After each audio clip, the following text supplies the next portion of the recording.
Verbally Effective with Ina Esco is an interview-style podcast that intersects art, culture, politics, and entertainment with a Memphis focus. With producer Sana Marie. Each week, I'm joined by a featured guest with roots in Memphis. Verbally Effective delves into each guest's personal journey to uncover the incredible stories fueling their purpose, the highs and lows of their pursuits, and how through their passion, they are moving the culture forward. Be sure to follow Verbally Effective and Ina Esco on Instagram. Also, download the Verbally Effective podcast on SoundCloud, iTunes, and Google Play Music. Don't forget to check out the website and submit to be a guest at verballyeffective.com. Hey guys, welcome to another edition of the Verbally Effective podcast. I am your host, your double E, Ina Esco. You could be anywhere in the world, but you are here with me now and my lovely guests. Before we get to that, though, I do want to drop that hashtag for my Cash App because this is definitely an independent operation. I would appreciate your support. It's hashtag Ina Esco, ENAESCO. If you would like to, drop me $20 here, $5, $20, $1,000 there. It's okay. I would really appreciate it. But check it out. Today I have with me a beautiful young lady who is an American songwriter. She's an artist. She's gorgeous. And she's from the M. Her name is Ashley Ave. What's up, Ashley? What's up, girl? Thank you so much for having me. Thank you for joining me today. I remember the first time I met you, it was quite a few years ago. You were performing at a speaker box event, and you cut up that day. I remember, I didn't forget about you. Thank you. And then I found out that you were an emerging star with the Consortium MMT. I was like, I know Ashley. Yeah. Brandon was like, I know some people that'd be. I said, I know Ashley. So how you been doing, lady? I've been doing good. Just really enjoying the journey. Yes. Of just life and evolving as an artist. Just deciding on who exactly I want to be. So no complaints on my end. That is definitely a journey, right? Yeah. Especially as a woman, especially as a black woman. Mm-hmm. Okay, For sure. okay, yes. Okay, so we're going to start at the beginning, Ashley. What part of Memphis are you from? So I'm from Whitehaven, but I'm from a place where I like to call Mississippi. Mississippi. Mississippi. I so like I'm that. from Memphis, and I'm also from Mississippi. My mom is from Mississippi. My mom is from Memphis, Claiborne Homes to be exact. Okay. My dad is from Olive Branch, Red Bank. Okay. So you really get like that clash of both. Wow. So how was it growing up in Mississippi? So the Mississippi that I really grew up in is a lot different from the Olive Branch that stands now. Yes, it is. Back then we didn't have cable. We didn't have smooth roads. We had dirt, rocky roads. We had cows next door. And my dad has just my family in general. That's really where like my music background comes from. Your dad's side. Yeah. Is your dad a singer? Yeah, so he's in a group. They've been in a group for like 60 years. It's called the Salem Harmonizers. Okay. But really, really prominent in gospel. Wow. Yeah. So, that's really where that comes from. But then, I'm from Memphis, so I get a little rough around the edges. Yes. So my sound is definitely a combination of both. Wow. So tell me about your schooling growing up. What high school did you attend? So I went to White Station. Okay. It's in Look East how she Memphis. said that. Right. I wanted to go to a school in Whitehaven. All my friends that I hoop with in the hood and stuff, they went to school in Whitehaven. They went to Whitehaven and Fairleigh and Hillcrest. My mom was like, no, ma'am. She made me go to school all the way across town. Okay. I hated her for it then. Okay. Love her for it now. Right. Definitely plays a lot in, just the person that I am today. Right. So, yeah. Wow. So what were you involved in going to White Station? So I was a student athlete. Okay. Basketball was definitely life. Okay. From like 7th grade until like my 2nd year in college. Okay, so you hooping for real? Yeah. What position you play? I play shooting guard. Okay. I play shooting guard. And after high school, I went to Lincoln University. It's a HBCU, but it's also international I heard school. of Lincoln, yes. Hey, Lincoln was lit. It was litty. Our HBCUs are lit. It was lit. Like, great experience. You know, I couldn't have, like, picked a better school to go to, I think, away from Memphis. You know, then I came back and got into the music. Wow. So why did you stop hooping after your second year? Is that what you said? Yeah, I really, like, found myself doing it for the wrong reasons. More so to, like, prove people wrong. You know, like, we all have those demons or those monsters in our minds. You know what I mean? And so it wasn't, like, fun for me anymore. It was just more of a job, occupation. And I found myself just unhappy with it, you know, unhappy with it versus why I started. So, you know, I was just like, okay, what is my purpose? Because I don't think this is it anymore. Yeah. So, you know, it just kind of, you know, yeah. Yeah, and especially in college, when you play for NCAA, that's a big commitment. It is. Like, that's all of your time. I played volleyball in college, and you gone all the time with travel. For sure. You're practicing. Yep. You can't go to the party you want to. So For sure. I feel you. You know, but I'm grateful for the role that basketball played in my life because it was definitely a safety net. My family is definitely, we come from like I like to call it high-class hood culture, you know? Yeah.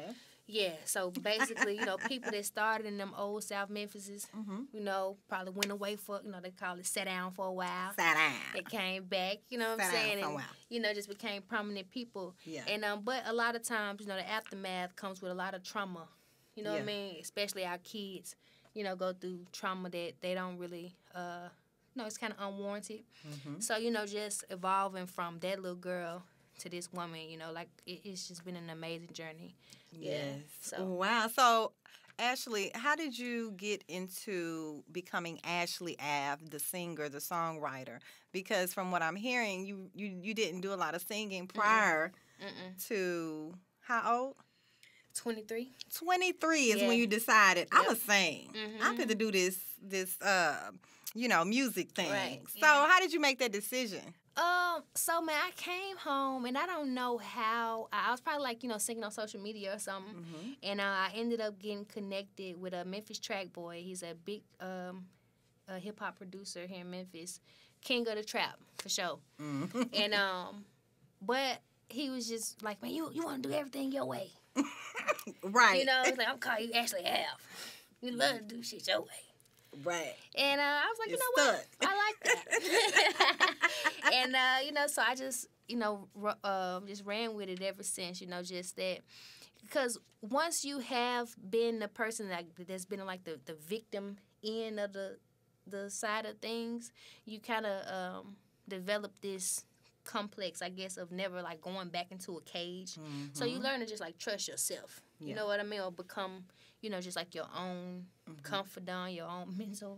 Your own everything. Everything. And so, you know, when I see something, I just trust that. And, you know, if I had that gut and my feeling like, no, this is what you need to do, I just do that. Yeah, you go with your gut. Roll with it.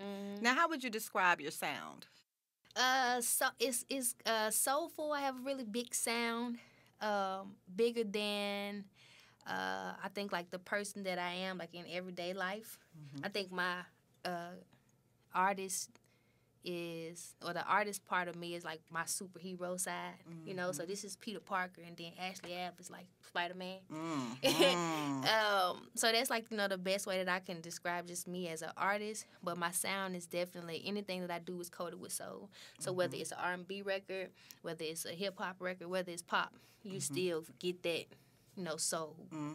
Because from what I remember, when you performed at the event, you not only sang, but you was spitting bars I got some as bars. well. I really started rapping. I really started as a rapper, right? Really? Yeah. So in elementary school, I used to write raps. Okay. And beating on the table. Yeah, for sure. You know, in middle school, I did my first, like, little battle, you know, in the cafeteria. Oh, you was for real with it. Yeah. It was like, go get Ashley. Yeah, I always found myself in this space trying to, like, compete with the guys, you right. know? So I did, like, the skating ring. Like, back then, they used to have, like, battles at the skating ring. Oh, you weren't playing, you know? Ashley. But I just, you know, I was kind of quiet in the back. But I would study, you know, really just soak up the culture. And then I would go home. I would practice in the mirror and stuff. And I'm like, oh, yeah, I'm going to say that. I'm going to say it just like that. Right? And so I did, you know, every time I did, you know, I would always get that effect like, oh, you know, and there's nothing better than that feeling of, oh, that was it. That was a good choice, you know? And, yeah, but really, I think I got, like, I ain't going to say I got bored with, like, rap, but I felt like singing was more of a challenge and it was different than what anybody around me was doing. And that was also just, you know, what was in my heart for real, you know, so I just, you know, that's what I kind of set out to define what I really wanted my sound to be. But I knew that I wanted it to reflect where I was from. Right. You know? So, Memphis soul. Yeah, Memphis soul. Can you sing me a little something? Yeah. So, my latest record that I put out, or single, I put out a project in January called Verses. But the record that I put out as a single is called It'll All Be Over. Okay. It's definitely a fan's favorite, but it goes on. This like the 70th time that you call me. But you know I'm working late at my job. You only call this much when you're jealous and lonely. 'Cause you ain't never ever sweat me this hard. Look,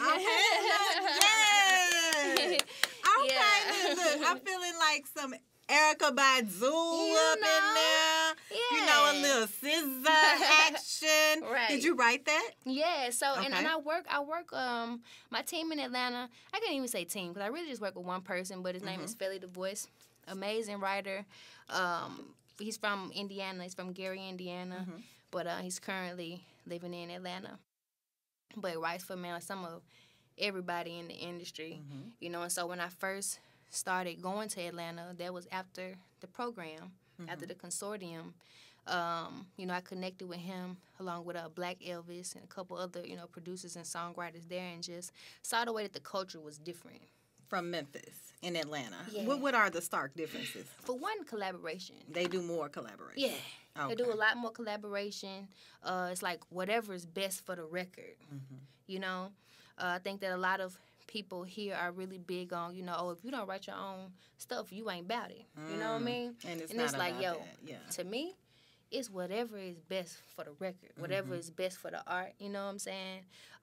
But the collaboration is just different. A lot of times you have 2 or 3 songwriters in the session, 3, 4, or 5 songwriters in the session, executive producer, assistant producer, you know what I'm saying? It's just all of these different viewpoints coming together to make greatness, and yeah, so that's the difference to me. So you're still traveling to Atlanta? Yeah, I still make that drive. Wow. Now, I know that you mentioned, you know, that you are an emerging star with the Consortium MMT. How was your experience with the Consortium? So I think that if it did nothing else for me, for one, it really molded my way of thinking when it came to the music industry. Seeing, getting like an insight on the things behind the music, you know, so from the way that, you know, labels are run in different positions, you know, the different things that it takes to make things work in the industry versus just being the one that's in the spotlight, you know, or thinking about things from a term of, okay, how do I make this my retirement plan, you know? That's what I think, you know, it did for me the most. Yeah. Kind of put everything into perspective as a whole. Right. Now, you know, recently we all just celebrated this big NBA championship win. You know, I heard you mention that, you know, you was hooping. And Milwaukee Bucks, are you a Milwaukee Bucks fan? Let me tell y'all something. Let me go and tell y'all, okay? I'm going to go ahead and let y'all down. I don't watch basketball. You don't watch basketball? No. Okay. I'm so burnt out of basketball. After you get done with preseasons and stuff like that, after you done with it, you like, oh, I'm done. You was done. I was done. Okay, I was big done. So Milwaukee, y'all won. So what? Right. You know, I saw it. You know, eating my wings at whatever restaurant I was like, okay. You know, but I really was hoping that Chris Paul would finally get him a ring. I know. Yeah, I was hoping for that. You know, but other than that, man, you know, hey, big ups to the Milwaukee Bucks. you know. But my biggest, the role that I play now in basketball is I sponsor a women's basketball league. Okay. Here, semi-pro league here in Memphis, curated by Celia Newman. Shout out to her. Check her out on Instagram. But the league is called She Got Game. Okay. And so I do like some of their creative marketing, creative direction. Awesome. And so the latest thing that I produce is called The Locker Room. Okay. And that's basically where we bring the aesthetics of basketball, create a set, and we bring music artists on to that set, you know what I'm saying, to perform. Live band, bringing, you know, those Memphis elements in, and, you know, just bringing it together to make a dope experience. And that was sponsored by T-Mobile. Okay. Yeah. And how can we see this locker room? So it's on my Instagram. Okay. We just completed the first pilot, so I'm super excited about that. Now, you know, we're just doing like a lot of work on the backside, on the corporate side, the legal side, you know, making sure that everything is just the way that it's supposed to be. Wow. Yeah, but right now it's on my Instagram TV. Check it's that called out. Ashley Ave's The Locker Room. But pretty soon it'll be coming to YouTube on the AA Network. Awesome. Very creative, Ashley. Thank Very you. creative. Now, on the music tip, well, that is on a music tip, but as far as your solo endeavors, what's going on for Ashley Ave right now? Okay, so as I mentioned, I put out a project called Versus, a mixtape in January. On my birthday, actually. I dropped it on January 22nd. So that's everywhere except Apple Music. Why Okay. not Apple Music? Cause like I said, for one, it was a mixtape, and you know, so some of the things had samples in it, whether it was in the They're track real strict. or you know, I wanted to make it as available as possible. I did skip some steps when it came to like the embedding, so that I wouldn't have any issues legally. Right. But, you know, so I just skipped over Apple Music. I'm like, it's everywhere else. You know, Look, they know where to find Apple it. is more to find than you. So that, and I'll probably, I don't know if I'll release another single before the year is out. I've been doing like a lot of things on the directing and on the direction and production side lately. My latest project being Young Hunted. Young Hunted. You know Young Hunted? He's a kid artist. I think so. So, I got to get to know Young Hunted for sure. He's 10 years old, super, super, super gifted kid. But he's been on, like, Ellen, Steve Harvey, super great talent. And, you know, so I've just been working behind the scenes with him, directing, you know, videos, creative content, stuff for that matter. Girl, you got your hands in a lot of things My right thing now. is just, you know, whatever it takes for, you know, for art and entertainment to be sufficient, you know what I'm saying, for my life. Like I said, that's what the Consortium did for me, you know. Yes. Yeah. Wow. Well, it seemed like that you are very cultured, very, you know, with this whole music game, well-rounded. You know, not just from the talent, but from the business side. Then you getting your hands in the directing, and I love it. Thank you. Love it. Go Black woman. Yay, look, the what women you said. doing things. Now, Ashley, give your social media handles, your websites, how everybody can get in touch with you. Yeah, so you can check out my website at www.ashleyave.com. Social media, Instagram at AshleyAve_music. Same thing on Facebook, Ashley Ave Music. And on all streaming platforms, it's just Ashley Ave, like the street.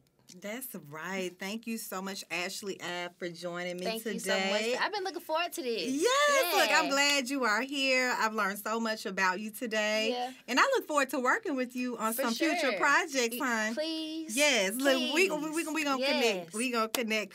Big shout out to my girl, Ashley Ave, for joining me on today's episode of the Verbally Effective Podcast. I also want to shout out the Consortium MMT for allowing me to pod in this wonderful space. I'm your host, your double E, Ina Esco, and thanks again for joining me on the Verbally Effective Podcast.